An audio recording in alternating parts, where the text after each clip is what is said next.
এই পৃথিবীতে সবচেয়ে দামি দুটো জিনিস হলো বিশ্বাস আর অপেক্ষা। বিশ্বাস যা সবাই রাখতে পারে না, আর অপেক্ষা যা সবাই করতে পারে না। আমার এই পরিবারে আপনাদের সবাইকে স্বাগতম।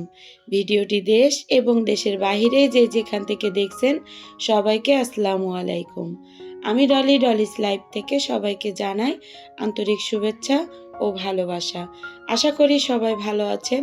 আলহামদুলিল্লাহ, আমার পরিবার নিয়ে আমি ভালো আছি। আলহামদুলিল্লাহ, 11টা রোজা পার করেছি আমরা। এই যে ইফতারি তৈরি করতেছি, আর এর আগে যে আমি দেখিয়েছি চাউল আনিছে, সেই চালটা যে ভাটেল চাল বলে মোটার চাল দিয়ে দিয়েছে। আর এই যে আমি আলু পাতলা পাতলা করে কেটে সেটাকে আমি লবণ পানিতে ভিজিয়ে রেখে তারপরে কিন্তু আমি এটা আলুর চপ তৈরি করে নিচ্ছি। আর বেগুনি তো তৈরি করে নিয়েছি, এর ভিতরে পেঁয়াজিও কিন্তু বানিয়ে নিয়েছিলাম, কিন্তু আসলে সব কিছু ভিডিও করা সম্ভব হয় না। রোজা থেকে অনেকটা কষ্ট হয়ে যাচ্ছে ভিডিও করতে, এই জন্য কিন্তু আমি বেশ 2-3 দিন পর পর একটা ভিডিও আমি দেওয়ার চেষ্টা করতেছি, যাতে আমার চ্যানেলটি বেঁচে থাকে আর কি। তাই যে আমি চপ তৈরি করতেছি সেটা একটু দেখিয়ে দিচ্ছি তোমাদের, আর চালটা তো উঠালাম সেটা তোমাদেরকে একটু দেখিয়ে দিয়েছি। ইফতারিটা তৈরি করতেছিলাম আর মনে ভাবতেছিলাম যে মানুষের সাথে কথা বলাই বন্ধ করে দেব, কারণ কারোর সাথে কথা বলার মতো নেই। যার সঙ্গে কথা বলি, একটা কথার আমি উদাহরণ দিই এখানে, যেহেতু তোমরা তো আমার পরিবারের একজন, মনটা খারাপ, এই জন্য তোমাদের মাঝে আমি শেয়ার করতেছি। যে একটা কথারই উদাহরণ দিই, যে তোমার সাথে হয়তো একজনের কথা হচ্ছে, শ্বশুরবাড়ির লোকজনের সাথে হয়তো তোমার ননদের সাথে কথা হচ্ছে, কিংবা যার সাথে কথা হচ্ছে, যার সাথে কথা হোক না কেন একটা কথা হয়েছে, পাশে আরেকজন তোমার কথাটা সে শুনবে, আড়ি পেতে শুনবে, শুনে সেই কথাটা এমনভাবে লাগাবে সংসারে যে তোমাকে কিভাবে খারাপ বানাবে সেটাই চেষ্টা করে। যেহেতু তোমাকে সবাই ভালোবাসে, যাতে তোমার দিক থেকে মনটা ফিরিয়ে নেয়, এটাই করে ফ্যামিলিতে। আসলে এরকম কার কার ফ্যামিলিতে আছে আমি জানি না, আমার শ্বশুরবাড়ির ফ্যামিলিতে তো এরকম কিছু কিছু মানুষ আছে। তার কথাটা আসলে শুনে আমার খুব খারাপ লাগতেছিল, যেটা আমি বলিনি সেটা নিয়ে অনেক কিছু হয়েছে। আসলে একটা কথা বললে সেই কথাটা হাত পা ডানা গজিয়ে তাকে উড়িয়ে দেয়। আসলে এইগুলো করা ঠিক না। মানুষের জন্যই, মানুষকেই ভালোবাসবো আমরা সবাই, সবার জন্যই। আমি এটাই ভাবি। আর আপনি যার জন্য বেশি করবেন, দেখবেন সেই বেশি আপনার বুকে আঘাত করবে। আমার ক্ষেত্রেও কিন্তু ঠিক একই ঘটনা ঘটেছে। তা মনটা এত খারাপ, ভিডিও দিতেই মনে চাচ্ছিল না, কিন্তু এই ভিডিওটা আমার এডিট করা ছিল, এই জন্য ভাবলাম যে একটু ভিডিওটা ভয়েস দিয়ে আমি ভিডিওটা আপলোড করি, তোমাদের মাঝে শেয়ার করি। তাই দেখো এই ভিডিওটা, এই যে কেকের ভিডিও, এটা কিন্তু এই মাসের 6 তারিখে, মার্চের 6 তারিখে আর কি আমার বড় মেয়ের জন্মদিন, আমার বড় মামনির। তা ওরা নিজেরাই 2 বোনে কেক কিনে, ওর মামি ছিল, ওরা সবাই মিলে আর কি কেকটা কেটেছে। তা আমি একটু ভিডিও করে রেখেছিলাম, তাই এই ভিডিওর সঙ্গে আমি এটা শেয়ার করলাম, যে এটা স্মৃতি হিসাবে আমার চ্যানেলে থেকে যাবে। তা মনটা অনেক খারাপ লাগতেছিল, কি বলবো। আসলে আমার শ্বশুরবাড়ির লোকজনকে নিয়ে আমি কখনো কিন্তু এই সোশ্যাল মিডিয়ায় বলতে চাইনি, কিংবা আমি শেয়ারও করতে চাইনি। শ্বশুরবাড়ির লোকজন ভালো, আবার দেখা যাচ্ছে এমন ভালো যে তোমাকে যদি তোমার সুযোগ পায় তাহলে কিন্তু তোমাকে ছেড়ে কথা বলবে না। তো এরকম ধরনের কার কার ফ্যামিলিতে আছে আমি জানি না, আমি জানি যে এটা প্রত্যেক ফ্যামিলিতে এরকম হয়ে থাকে। তা আমি আসলে কি বলবো, মনটা অনেক খারাপ লাগতেছিল, এই জন্য তোমাদের মাঝে শেয়ার করলাম। প্লিজ তোমরা কেউ কিছু মনে করো না, তবে আমার জন্য দোয়া করো। আমি যেহেতু 26টা বছর ধৈর্য করে এই সংসারটা করতেছি, আমার কিন্তু অনেক ছোটবেলায় বিয়ে হয়েছে।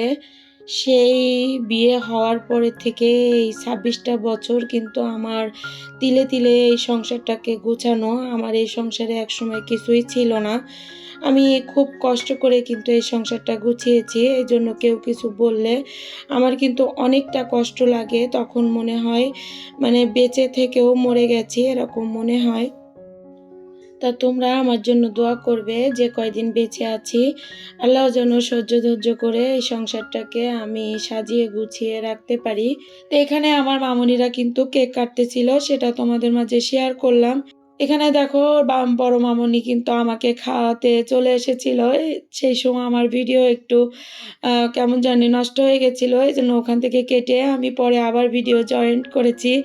এখানে দেখো আমার মামুনি, ছোট মামুনি খাচ্ছে, আর ওই যে আমার বাবাটা কেক খাওয়ার জন্য ওখানে দাঁড়িয়ে আছে। ওর বোন বলতেছে, ভাইয়া তুমি খাও না কেন? তো বললো আমাকে কেটে দাও। তো এই যে ওর ভাইয়াকেও খাইয়ে দিচ্ছে, আর ছোটটা তো আমাকেও খাইয়ে দিচ্ছে। তো এইখানে দেখো এই যে আমার যে সিম্বা চলে গেছে, সিম্বা চলে যাওয়াতে আমার রানী আর কিটি ওদের মনটা কিন্তু অনেক খারাপ। দেখো রানী, আমি শুয়ে আছি, রানী আমার কাছে চলে আসতেছে। তো ওরা কিন্তু ওইখানে অনেক মন খারাপ করেছিল, দুজনকে অনেক কথা বলতেছিল। আসলে ওদের কথা তো বোঝা যায় না, কিন্তু যদি তোমরা পশুকে ভালোবাসো তাহলে কিন্তু ওদের মানে ভাবসাব দেখে তোমরা কিন্তু বুঝতে পারবে যে ওরা কি বলতে চাচ্ছে। তা আমি যেহেতু অনেক দিন তো এদেরকে পালি, এরা যে কি বলতে চায় আমার মনে হয় আমি ওটা বুঝতে পারি। তো এই জন্য কথাটা আর কি বললাম। তা ওদের মনটা খারাপ, ওরা আমার কাছে চলে এসেছে, আমি ওদেরকে সান্ত্বনা দিলাম যে যে গেছে সে গেছে, তোমরা তো আছো আমার ধারে। তাই সিম্বা যাওয়ার পরের থেকে কিন্তু এরা আমার দুজন কিন্তু আমার সঙ্গে সঙ্গে সব সময় থাকে, আমার পিছই ছাড়ে না। আর ছোটটা তো আমার ঘাড়ের উপরই বসে থাকে। তারপরে দেখো এটা পরের দিনে সকালে আর কি ওরা জানলার ধারে বসে রোদ পোহাচ্ছিল, সেটা তোমাদের মাঝে একটু শেয়ার করলাম। তারপরে দেখো আমি এই যে যখন ফ্রিজটা খুলেছি টুপ করে কিন্তু কারেন্টটা চলে গেল, যার পরে দেখো অন্ধকার হয়ে গেছে, তবুও আমি একটু ভিডিও করে রেখেছি। তো এই যে দেখো আমার ডিপ ফ্রিজটা পরিষ্কার করে ওই যে কৌটা নিয়ে এসেছিলাম, সেই কৌটাটা মাছ সুন্দর করে সাজিয়ে তারপরে কিন্তু ফ্রিজে রেখে দিচ্ছি। কিন্তু আমার আরও কয়টা কৌটা লাগবে, এখানে সব মাছ মাংস আমার কিন্তু যে কয়টা কৌটা নিয়ে এসেছি ওই কয়টা বক্সে আর কি ধরেনি, যেহেতু 4টে বক্স নিয়ে এসেছিলাম এই জন্য আরও কয়টা কিনবো, যখন কিনবো সেটা তো তোমাদের মাঝে শেয়ার করব। তো এই দেখো আমি ফ্রিজটা পরিষ্কার করে নিয়েছি, নেওয়ার পরে আমি আবার সুন্দর করে কিন্তু সাজিয়ে নিচ্ছি। তা তোমরা দেখতে থাকো। গত ভিডিওয় কিন্তু আমি তোমাদের কাছে লাইক কমেন্ট কিছুই আমি চাইনি, তবে আমি এখন চাচ্ছি যে না চাইলে আমি দেখেছি আমার আপুরা ভুলে যায়, আপু ভাইয়া আন্টিরা ভুলে যায় লাইক কমেন্ট করতে। তা আমি এখানে তোমাদের কাছ থেকে লাইক কমেন্ট চেয়ে নিচ্ছি। আমার ভিডিওটি যদি তোমাদের কাছে ভালো লেগে যায় প্লিজ লাইক দিতে ভুলবে না। আর যদি এই ধরনের লাইফস্টাইল ব্লগ দেখতে চাও চাইলে চ্যানেলটিকে সাবস্ক্রাইব করে পাশে থাকা বেল আইকন অল অপশনটি সিলেক্ট করে রাখবে। এতে করে আমি যখন নতুন কোনো ভিডিও আপলোড করব সঙ্গে সঙ্গে নোটিফিকেশন চলে যাবে তোমার মোবাইলে, সুযোগ বুঝে তুমি সেটা দেখে নিতে পারবে। আর যারা এই কাজ করে আমাকে প্রতিনিয়ত সাপোর্ট করে যাচ্ছ তাদেরকে অসংখ্য ধন্যবাদ। আর যারা ফেসবুক থেকে দেখছো লাইক দিয়ে ফলো করে আমার পাশে থেকে আমাকে সাপোর্ট করতে পারো, তোমাদের সাপোর্ট ছাড়া আমার সামনের দিকে এগোনো সম্ভব নয়।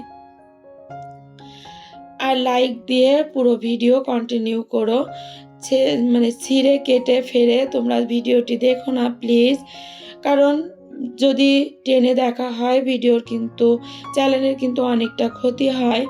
আমরা যদি সবাই একসঙ্গে মিলেমিশে কাজ করি তাহলে কিন্তু একদিন না একদিন আমাদের সফলতা আসবে।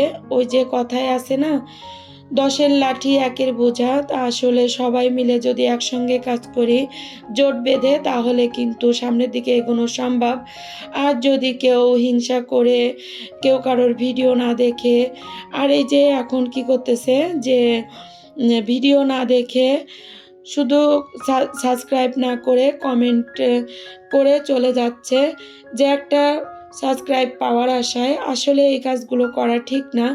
এগুলো প্লিজ তোমরা করবে না। আর যে স্পা কমেন্টগুলো তোমরা করতেছো আমি কিন্তু তার রিপ্লাই দিব না, তাদের পরিবারেও কিন্তু আমি যাব না প্লিজ। এই কথাটি প্রত্যেক আপুরা কিন্তু বলে, আমিও বলতেছি তোমরা একটু ভিডিওটি পুরো দেখো, তাহলে তোমরা বুঝতে পারবে যে কিভাবে তোমাদের কাজটা করতে হবে। আর যারা নতুন বন্ধুরা আসতেছো তাদের উদ্দেশ্যে বলবো যে কমিউনিটিতে এসে একটা লিটার রেখে যেও, তাহলে তোমাদের খুঁজে পেতে সুবিধা হয়। আর তোমরা যদি না করো তাহলে সেই ক্ষেত্রে কিন্তু তোমাদের আমি খুঁজে পাই না। এই যে আমি বাপের বাড়ির থেকে যে চাচাকে দেখে এসেছিলাম, চাচি এখানে তরকারি দিয়ে দিয়েছিল। এখানে কিন্তু বেগুন, সিম আর গাছের সজনা দিয়ে দিয়েছিল। প্রায় ভিডিও শেষ পর্যায়ে। ফিরে আসবো নতুন কোনো ভিডিও নিয়ে। ততক্ষণ তোমরা ভালো থাকো, সুস্থ থাকো, আমার জন্য দোয়া করবে। আল্লাহ হাফেজ। আসসালামু আলাইকুম।